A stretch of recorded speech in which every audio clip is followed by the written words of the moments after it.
I noticed the problem on a Tuesday. That was the strange part. Nothing dramatic happened, no loud noise, no sudden heart-pounding fear, just a quiet, nagging feeling that something in my apartment was deeply wrong.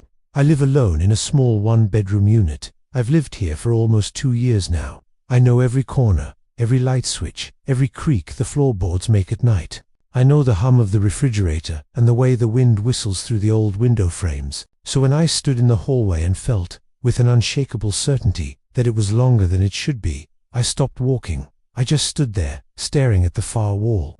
It looked normal. Same off-white paint, same small scuff mark near the baseboard, but it felt farther away, like my eyes were playing tricks on me, stretching the distance. At first, I blamed it on exhaustion. I'd been working late all week, coming home well after dark, moving through my evening routine on pure autopilot. Eat, shower, sleep, repeat. It made sense that my tired mind might be misinterpreting things. Still, once I noticed it, I couldn't stop noticing it. The hallway felt different only at night. During the day, it was fine, short, familiar, just a simple path from my living room to my bedroom. But after sunset, when the apartment lights were on and the outside world disappeared behind drawn curtains, the hallway seemed to stretch, not in a visible, cartoonish way. It was more subtle, just enough to make me hesitate, to slow my steps, to feel a tiny prickle of unease on my skin. The first door appeared a week later.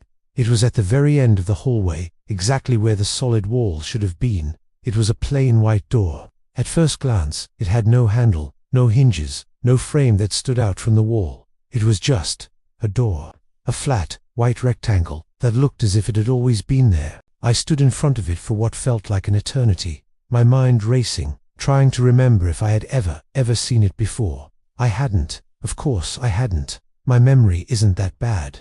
I slowly reached out a hand, my fingers trembling slightly, wanting to touch the surface to see if it was real. But just as my fingertips were about to make contact, my phone buzzed in my hand. A notification from work. Nothing important. A reflexive glance down, a moment of distraction.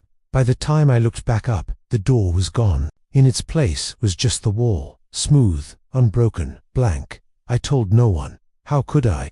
How do you explain something that refuses to stay still long enough to be proven? Hey, there's a magic door in my apartment, but only sometimes, and only when you're not looking directly at it. They'd think I was losing my mind. Maybe I was. So instead, I started testing the apartment. I became a scientist in my own home, my subject, the very space I lived in.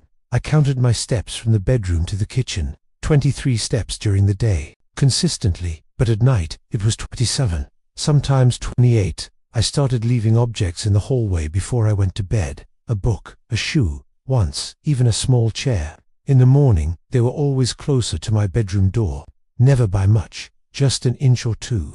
Just enough to make me question my own sanity. Just enough to prove that something was moving, shifting, when I wasn't looking.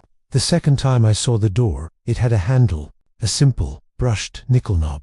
It was late, well past midnight. The apartment was completely silent except for the low, constant hum of the refrigerator. And there it was. The door stood at the end of the hallway as if it belonged there, as if it were the most natural thing in the world. But this time, I noticed something else. A thin sliver of light beneath it. A soft, warm glow leaking through the gap at the floor, steady and inviting, like a room that was already occupied. My heart was hammering against my ribs. Part of me screamed to open it, to solve the mystery, but a colder, more rational part of me was terrified. I didn't touch the handle. Instead, I reached for the hallway light switch and flicked it off, plunging the space into darkness. I counted to 3, my breath held tight in my chest, and turned it back on. The door was gone. The wall was back. After that night, the apartment felt aware of me. The atmosphere changed. The air seemed heavier in certain rooms, the silence deeper, more profound. When I stood still, it felt like the space around me was holding its breath, waiting for me to move, or maybe waiting for me to stop trying to understand. I started sleeping with my bedroom door locked, though I couldn't have explained why it suddenly felt necessary. Sometimes, in the dead of night, those quiet early hours of the morning, I thought I heard movement in the hallway. Soft sounds, like fabric brushing gently against the walls. I told myself it was just the old building settling, the pipes groaning. I didn't believe it for a second. The door returned on the 14th night, and this time it was open, just slightly, a crack of about 6 inches. I stood frozen at my bedroom doorway, staring down the impossibly long hall. The light spilling out was brighter now, and it seemed to be pulsing gently, a soft rhythm like a slow heartbeat, as if it was responding to my attention. And I could hear something, too, breathing, slow, calm, impossibly patient. It didn't sound threatening, and that's what terrified me the most. I took a step into the hallway, then another. With every step I took towards the open door, the walls felt closer, the air warmer. The open door waited at the end, perfectly still. I reached the threshold and peered inside. It was a room that looked almost exactly like my own living room. The same grey couch, the same cheap coffee table, the same framed photo of a forest on the shelf. But everything was arranged wrong. It was too neat, too perfect, too deliberate. The pillows on the couch were perfectly fluffed. The books on the table were stacked in a perfect pyramid. And standing in the center of the room was someone who looked exactly like me. She wasn't smiling. She was just watching me, her expression calm and unreadable. "You took longer than I thought," she said softly. Her voice was mine. That same calm, familiar tone I heard in my own head. My own voice was a choked whisper. "What is this place?" She tilted her head, a gesture I recognized from my own reflection. "The part you keep avoiding." I started to back away, but the hallway behind me had shortened. My bedroom door, which had been just a few feet away, now felt impossibly far. I was trapped. "You notice things," she continued, her voice even and measured. "You count, you question. Most people don't. They just accept. They don't look too closely." She took a step closer to the doorway. I instinctively took a step back. This apartment needed someone like you. The light behind her brightened, filling the strange room with a warm, pulsing glow. "I keep it balanced," she said. "You live. I stay." "What happens if I leave?" I asked, my voice trembling. She smiled then.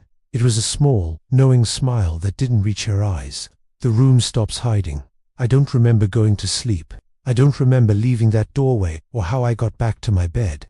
I just woke up the next morning, sunlight pouring through my window. The hallway was normal again. 23 steps, short, familiar. There was no door, no extra light, but something in the apartment felt different, lighter, quieter. The oppressive weight was gone. When I stood in the hallway that night, it didn't stretch, it didn't change. It felt complete, whole. The mystery was gone, but so was the fear. Sometimes, though, when I'm getting ready in the morning, or just walking past a mirror in the hall, I pause, because for just a split second, my reflection doesn't move with me.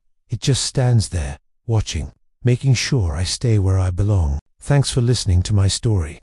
If you enjoy tales of the strange and unexplained, make sure to subscribe and hit that notification bell so you don't miss what's coming next. See you in the comments.